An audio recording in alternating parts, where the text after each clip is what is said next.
Because there are a lot of people who are not addicted to pornography. There are a lot of people who are not. Right. But I'm talking to the ones who are. You know what I mean? Yeah. I'm talking to the guys who want to quit and can't. Right. Yeah. You know what I mean? That's one of the misconceptions around pornography is like, I think a lot of people who are trying to educate on the harmful effects of pornography, the misconception is if you're looking at pornography, you're addicted. And that's just not true. That's not. It's because not. everyone's different. Everybody is different. I've seen people in my life. It's funny. My wife told me, she said, I looked a couple times and I didn't want to look anymore. Wasn't her. And that was like, 30 years ago. You know what I mean? She has no problem. Okay. But that was not me. That was not me. I was like, I promise I'll never do this again. And dude, day would turn into night. And I was like, I'm still watching. I can't turn it off. I was like, why? And I'm talking pre-days of the internet. I was, when it was magazines, I would do whatever I had to do to sneak images. I was back in the early days of cable TV. I'm 51 years old. And I remember when it was only 4 channels. There was PBS, ABC, NBC, CBS. And then the cable came in. And there was a channel called Escapade, which eventually turned into the Playboy channel. And I was at home at 13 years old. Every time my parents left the house, there was a little set-top box that sat on top of our TV, and I would jimmy it. All you had to do was hold the channels in between 2 channels, and the picture would come out clear. But pornography does not. It makes sure it's easy to find. You know what I mean? Like anybody, if they really didn't want you to find it, they could have made sure it was really blocked, but they didn't. Ready to conquer NoFap? Grab our digital NoFap guide now. End your porn addiction. Skyrocket your self-esteem and achieve your goals. Packed with proven techniques, expert advice, and relapse prevention tricks. Click the link below and break free today. I was a 13-year-old kid and I had probably watched hours and hours of pornography. By the time I was 17 and left that house, dude, I was already 6-7 years into a heavy addiction. And then you look at what the pornography was. It was plays on fairy tales like Cinderella and Snow White and all these kind of plays on children's type things.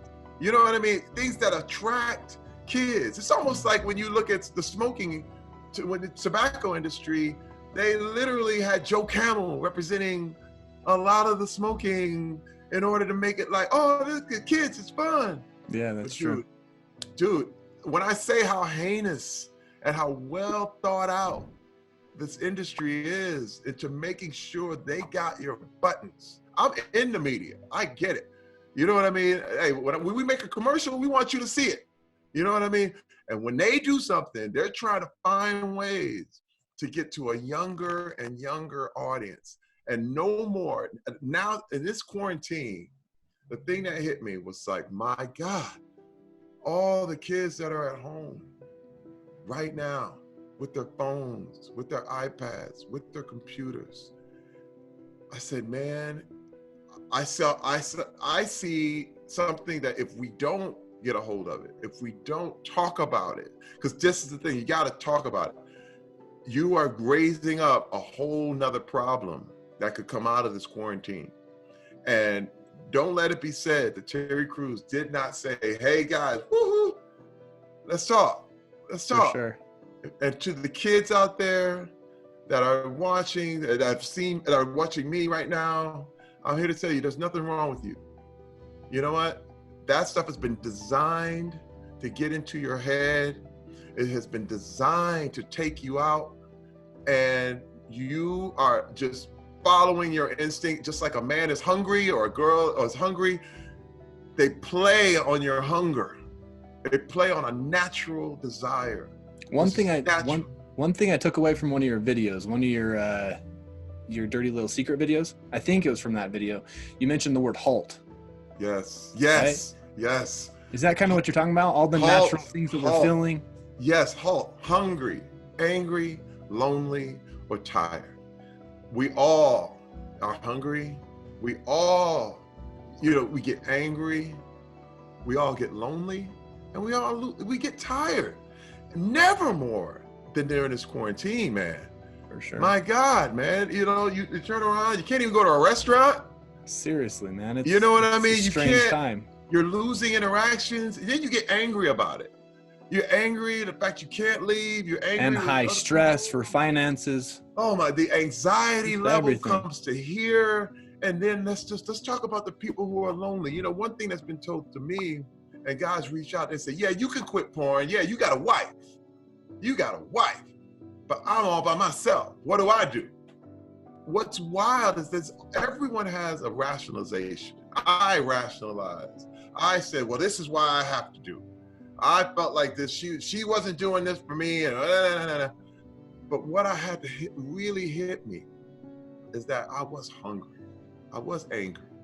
I was lonely, and I was tired, and I had to halt.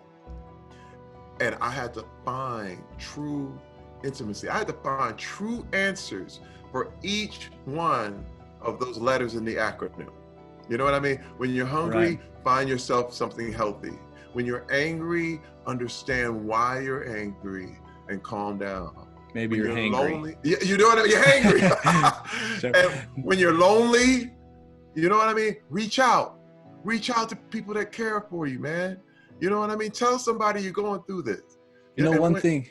Go Oh, ahead. sorry. Oh, I was just going to say one thing that because I used to consume a lot of pornography, and I always said that when I got married, that I would stop consuming pornography. And the reason why I don't like that mentality, the reason why I think that mentality might be unhealthy, and I'm not judging, I'm talking about myself, Right. that I was going from consuming pornography to consuming my partner.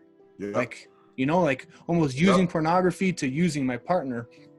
And it took a lot of years to understand that and to face that and to be like, okay, that's not healthy. There's Hey, got to be man. a healthier way. The term is acting out. That's the term. And there were times I acted out with my wife, and she's like, you're not even here. You know what I mean? When I say it put a brick between us, it's the truth. And there were times she felt like, you know what? I don't even, did you even realize that I was there? And I was basically acting out with my wife. That's And interesting. And it makes you, again, remember, you want intimacy. You want someone to know you and love you. But if you never share it, they can never know. Now, this is another thing I have to say. When I was going through all this stuff, I thought if my wife ever knew, she would hate me. So that was the reason to keep it a secret. Okay, that was the She'd thing. hate the true you, She right? would hate, right? She would hate the real me. She would be like, "Oh man, I'm out of here. I would hate this." So this is the deal. So I kept up a false me, and had a double life. You know what I mean? And I say this to a lot of people, it's that success is the warmest place to hide. You know what I mean? Because you can really build two lives being a successful person. Right now, I am Terry Crews. For the past 10 years, I have been one whole human being. But before that, I learned, even in high school, hey man, you gotta be two people. You know, that there's this church-going Terry Crews, the artist, football player, this kind of guy, and then there's the one that I know. There's the Terry Crews that I know and I'm ashamed of. But what I did not, this was the biggest breakthrough, Garrett, the biggest breakthrough. When I finally revealed it, when I finally came out with it, she was like, why didn't you tell me? I Wow. love you. Wow. Dude, I'm getting choked up now just thinking about it. All I thought at the beginning was that she'd be like, get away from me, But she was like, Wow, she why cared. didn't you tell me? I love you. That was the intimacy I was looking for, man. Wow. That is what satisfied. That was real food. That calmed all the halt. Everything, the hungry, angry, lonely, tired was done. Just straight satisfied. You understand what I mean? Now I was like, oh my God. That, the whole just, but you can only get that by being vulnerable. You can only get that by actually opening up to someone who cares about you and you care about them. And I'm trying to tell you, man, it's it's a very, very powerful thing. And I want to just encourage, I mean, you know, there's a lot of kids out there who feel like they will not be accepted, but be very, very careful to find someone who you can really confide in. And there is someone. There are organizations like this. There are organizations at your school. There are people at your school. They are your best friend. You know what I mean? And let me tell you, anybody that would shun you and dog you out for even admitting you had faults is probably not a real good friend anyway.